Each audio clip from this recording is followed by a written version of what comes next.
everyone. So in this video we need to find the value of t is equal to, we are given 20 multiply 21 multiply 22 multiply 23. So whenever we have this type of question, what type?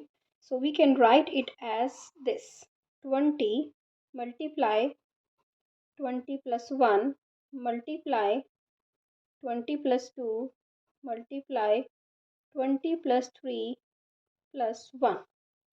If we substitute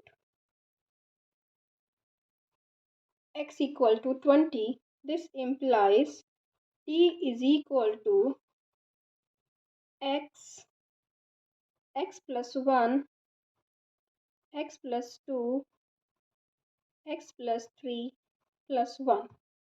So, can we calculate this thing separately? So, here we have x multiply x plus 1 multiply x plus 2 multiply x plus 3. Can you solve this separately? How? If we multiply x and x plus 3, we can put it here, and we multiply x plus 1, x plus 2, and then we multiply them together. We get x squared plus 3x.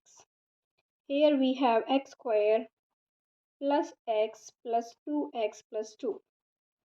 X squared plus 3x, x squared plus 3x plus 2. Now multiply. We have this, suppose this is t, or we say suppose this is y, because we already have t here. If this is y, we get y and we have y plus 2. This implies this is y square plus 2y. This implies we have, now we substitute this value here.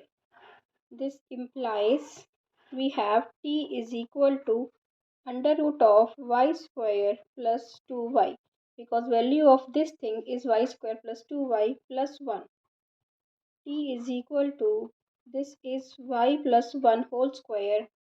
T is equal to y plus 1 whole square, that means t is equal to y plus 1, because under root and square are cancelled out, and y is x square plus 3x plus 1.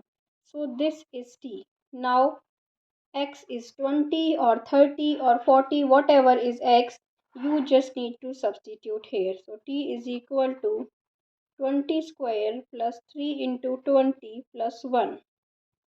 It is 400 plus 60 plus 1. This is 461 answer.